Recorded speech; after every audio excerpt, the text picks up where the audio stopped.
If you're like many other preppers and have seeds put back so you can garden if SHTF happens, then this video will give you a tip that may help keep you from dying of starvation when the hard times arrive, right after the channel intro. Remember, only you can ensure you and your family's survival. Live your life with honor and integrity, and always be the wolf hunter, don't be the sheep, and never be the wolf.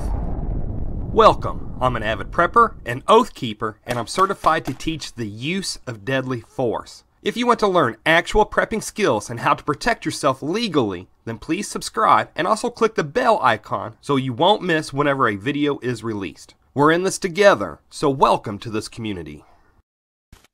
Folks, first off, I want to apologize for the title of this video. YouTube seems to favor clickbait titles. So sometimes we channel operators have to get creative with our video title names.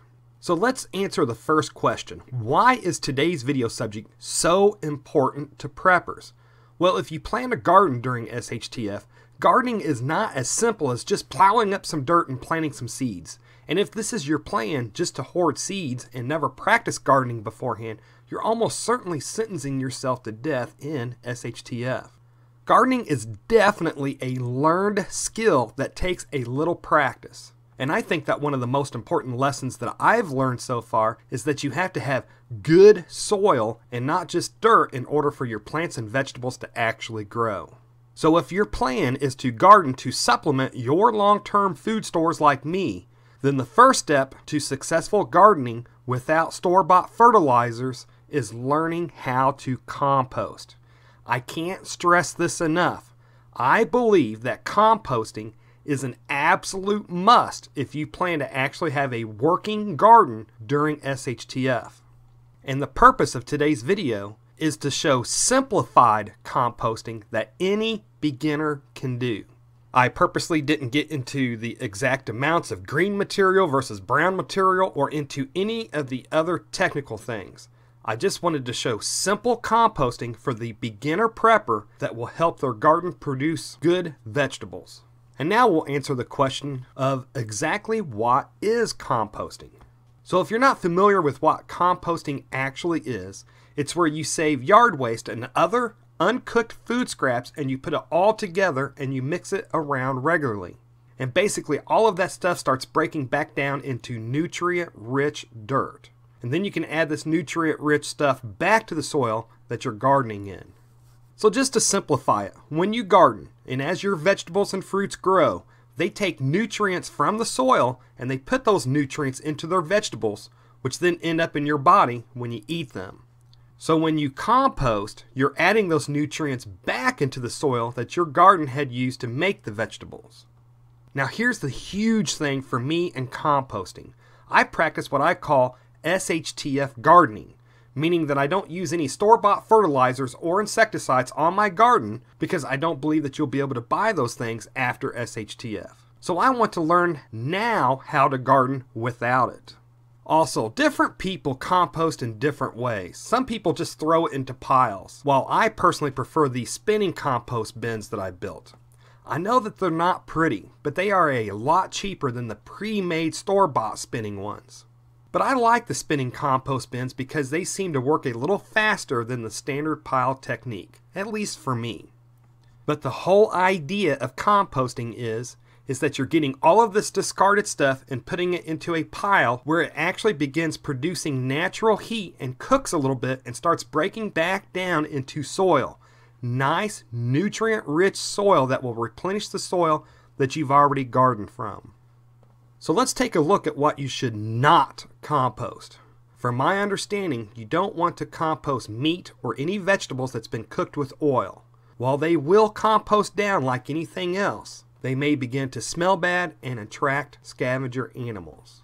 And it's also my understanding that you don't want to add the feces of any animals that eat meat, including humans, because it can make you sick. So this is just a heads up for anybody that has dogs that use the restroom in the same yard that you're using grass clippings from to add to your composting. Now there is a way to compost manure for meat eaters, such as dogs and humans, but I don't know anything about it. But I think it's worth learning more about because not only will it help you grow life-sustaining food during SHTF, but it will also give you a place to put your bathroom waste instead of letting it turn into a disease-causing issue during SHTF. And for more information on this, Praxis Prepper has done some videos on it, and a link to his video on the subject should be appearing in the upper right hand corner of this video about now. So go check out his video on it and learn more about it, obviously after you've finished watching my video. And the last thing that I do not compost. I do not compost any yard waste from lawns that have been treated with any weed killers or any other chemicals. So now let's answer the question, what can you compost? So most of my composting is made up of grass clippings when I mow my lawn and leaves when they fall in the autumn time.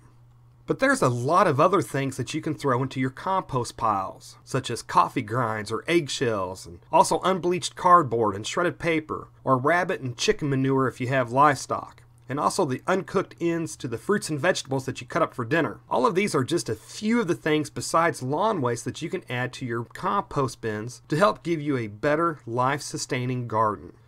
So now let's take a look at the next question, which is, what's some simple tips to start composting?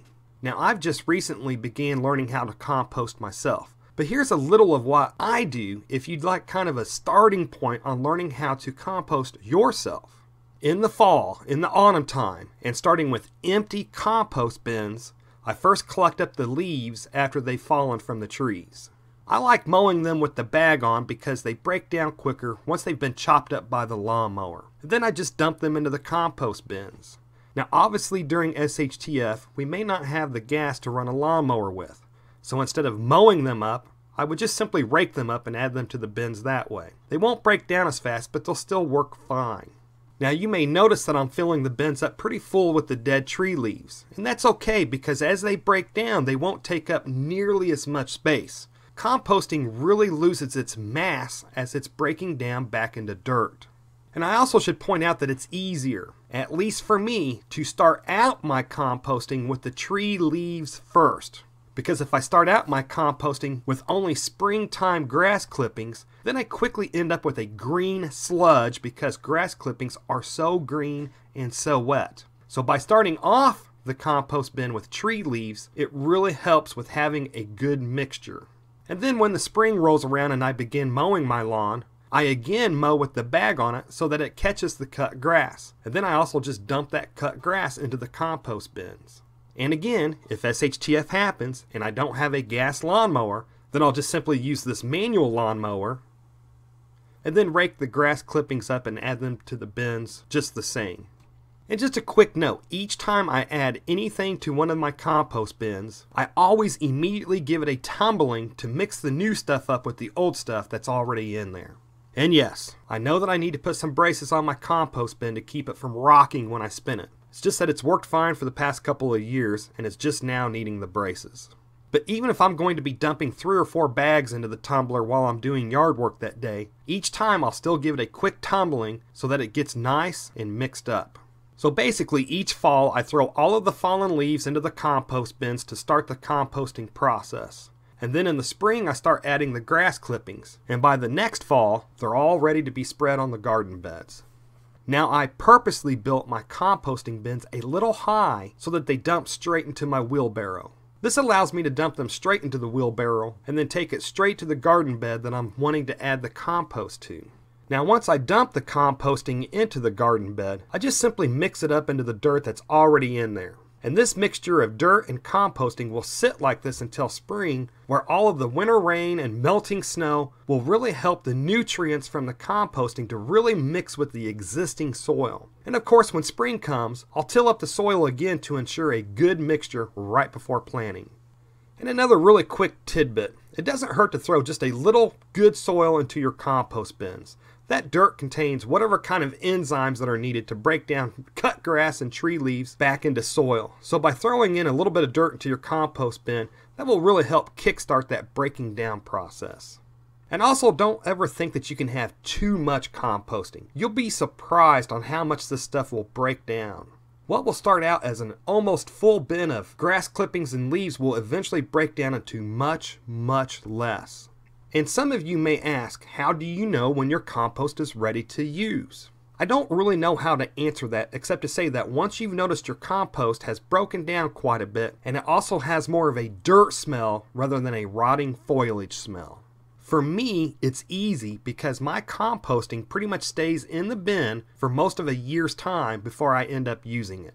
And I don't sweat it when I add composting to my garden soil and I see some leaves that haven't broke down yet, because once they're mixed in with the garden soil, they'll continue to break down into nutrient-rich dirt. Now, there's many other tips and lessons on gardening besides composting, but I wanted to keep this video focused on the composted side of gardening so that the video doesn't last too long. And also, please feel free to comment below with any of your favorite tips and tricks that you've learned about composting, especially tips and tricks that are easy that would be helpful during SHTF. And then also be sure to check out the comments below to see what other words of wisdom that others have posted. And then together, as a community, we can turn this one video about composting into a great resource that's chock full of information about gardening during SHTF. Anyways, folks, if you made it this far, thank you very much for watching, and I pray that you have a good night.